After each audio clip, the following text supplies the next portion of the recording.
we did not sleep good at all last night. No, actually, I did not sleep good at all last night. And in turn, I yeah, so yesterday came off night shift.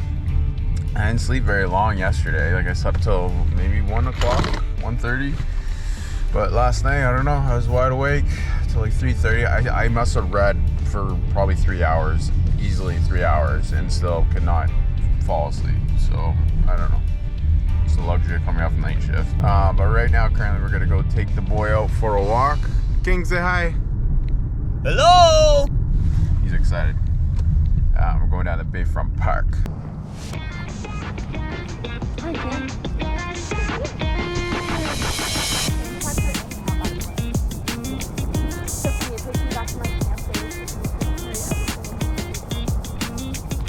Let's talk Ultra Spartan. So we got the map this morning, or yesterday, and 13,000 feet of elevation. 13,562 feet. Yeah, to be precise. Yeah, so it's about 4 kilometers of of going up a hill. But I think Erin told me it was like going up and down 18 times at Blue Mountain. Yeah. So going up and down Blue Mountain 18 times, which is pretty awesome. I'm excited. So this is going to be the most challenging race of my entire life. Out of all races I've ever done, I've done a total of 2 ultra marathons so far, but this one here is the creme of the creme. What? The cream of the creme of the... The creme of the creme? Yeah. That's what I don't know. It's not even a... I don't know. Whatever. It's the top, it's the peak, it's the mountain of all races. What do you think your most challenging obstacle is going to be at the Spartan race? Anything monkey bar related. Like the helix, the multi-rig, even the basic monkey bars, we'll see. My hands are super cold. My grip might be... Oh, and I can't rope climb. So that's gonna be interesting. So 70% of the obstacles. I can't do like probably 80% of the obstacles. And then you multiply that by 2 because we have to do every obstacle twice. So like, it's gonna be a rough day for me. I think it's going to be a rough day for both of us. Yeah. But yeah, if you can't do anything, she's just going to get really, really good at doing burpees. I was gonna say, I'm just gonna do burpees all day. I'm trying to block the sun for you guys. But yeah, so she's going to be doing a shit ton of burpees, and I think it's 30 burpees for every obstacle you can't do. And you have to go around and do 2 laps of this whole entire race. So per obstacle, she's going to have to technically do 60 burpees. Come on, blow it out. Almost there.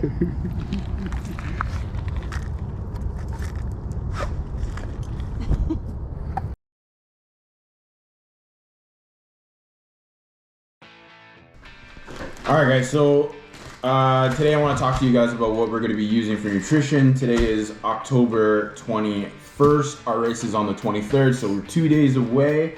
And I just thought it'd be important to share with you guys what we're going to be using out on the race. So I have already packed another set of bags of my other nutrition. So this is just for lap number 1. So for the first lap, I'm going to be having 2 gels or goos.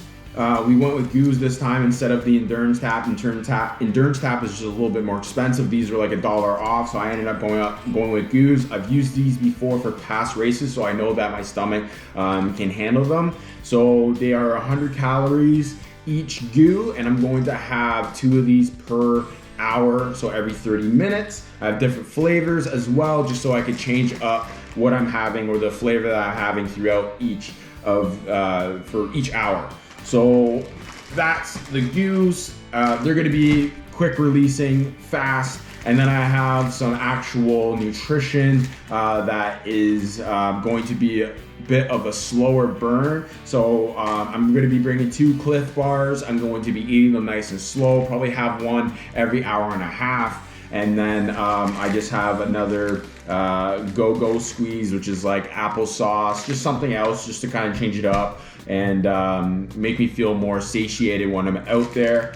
So that's going to be for lap number 1, and lap number 2, I'm going to have the exact same stuff all over again. But on the halfway point, when Erin and I are done, or halfway, we're gonna have some pretzels.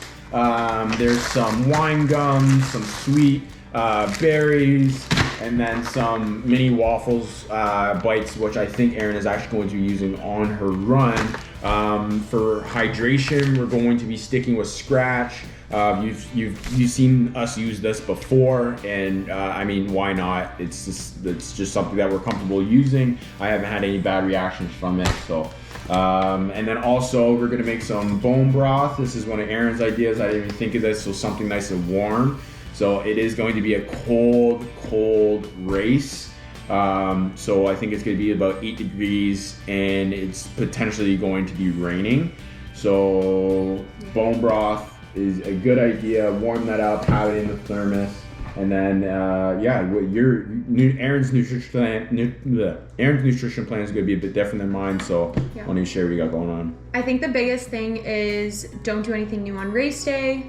It's probably common sense, but all of this we've practiced eating before on longer runs, except that, I guess. But so one thing, especially for ultras, you're going really long, so it's good to have that food that you look forward to having, so like the fun food.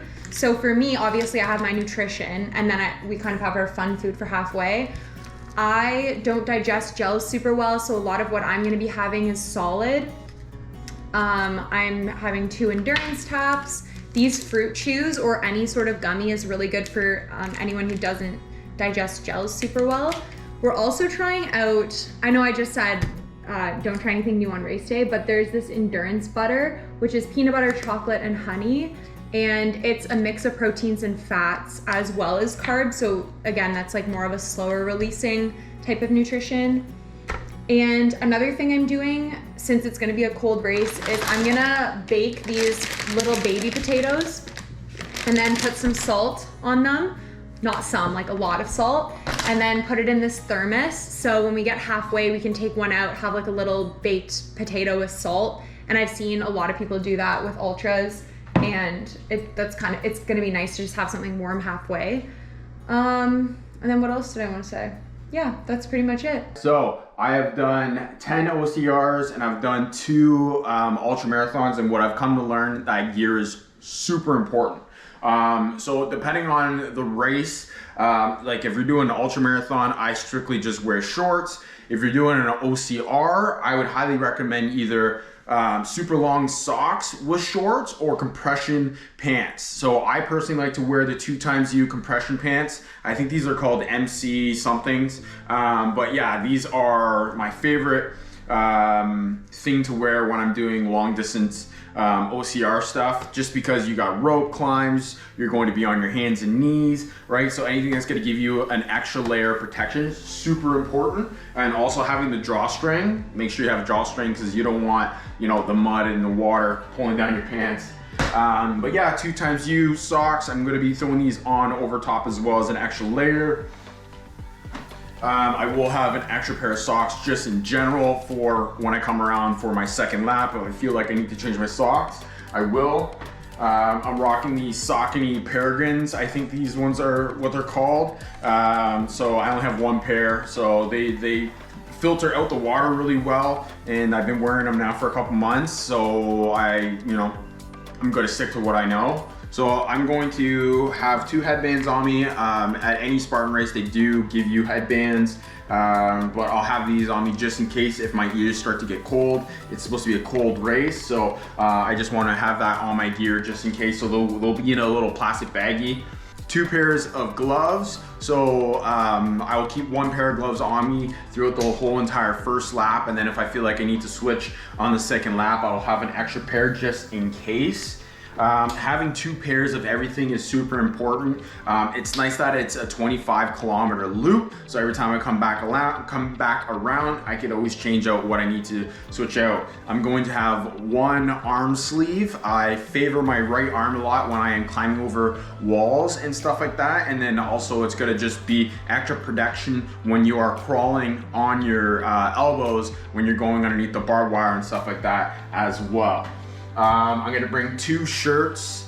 One's going to be a long sleeve, and this long sleeve here has this silver lining in it to keep me warm. So like I said, depending on how cold it is in the morning, I might just start off with this and then kind of play it as each hour keeps going forward. So I potentially might just take it off, do it in my bag, and then have no top on and just have my vest. I do feel comfortable wearing my vest, but worst case scenario, second lap, I do have a t-shirt. So I'll have a short sleeve, and then I'll be good to go as I keep going on the race. I'm going to be using a Solomon race vest here. So I'm gonna keep all my nutrition or whatever in the back here, and also has a handful of pockets on the side. So I want to keep everything here very minimum, not a lot going on here, but I will have my 2 water jugs up front. I don't think I'm going to be bringing a camel pack because it's just extra weight. There are aid stations and water stations on the actual course, so if I need to refill, I'll just make sure to keep refilling up my water pack. Obviously, you gotta have a watch. Some people don't use it. I am going to be using mine just because I like to time out my nutrition. So every 30 minutes, I'm going to be consuming something. Headlamp, my age group starts at 6:15. It is still going to be dark out probably for the next hour or so. So having a headlamp just for safety. You know, if I don't need it, I just throw it through my bag, and you know, it's not going to get in the way. But I would highly recommend, if you're doing a super early race and you know that it's going to be dark out, get a headlamp. What's going on, guys? So I have to say, I'm stressed out. I'm nervous. I don't know how this race is gonna go. I'm stressing about Erin, and she's fine, don't get me wrong.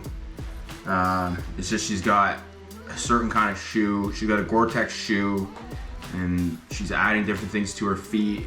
I'm just worried about her having a hard time. I don't know.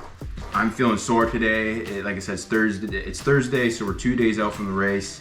So I just finished the Zwift ride. I just did an hour spin, super chill. Just keeping the legs primed, nothing challenging. It's super easy spin, zone 1 heart rate. Really no effort whatsoever.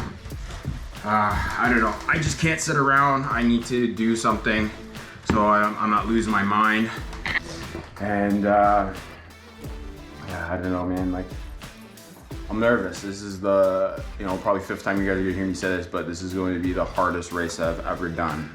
And I'm not going out there just to complete it. I'm going out there to compete it. I want top 10, if not better. And I guess you could say I'm putting a lot of pressure on myself for this, and I don't know why I'm doing that. I just think it's a goal for me to see how well I can do, and I just want to win something. You know what I mean? Like, I put in all this effort, and it's validation. I don't care about the prize money. I don't care about the prizes or if there's anything on the line at all. It's just the satisfaction to stay on the podium and be like, amazing. I'm doing good. Let's just keep pushing. I don't know. I guess growing up, I've never really won a lot of things. And so I think I'm just chasing that validation for myself and putting pressure on myself because I want to feel what it feels like to be there. And I don't know if that's bad. You guys could be the judge of that, but I have failed more than I have won. And I just want to start to win.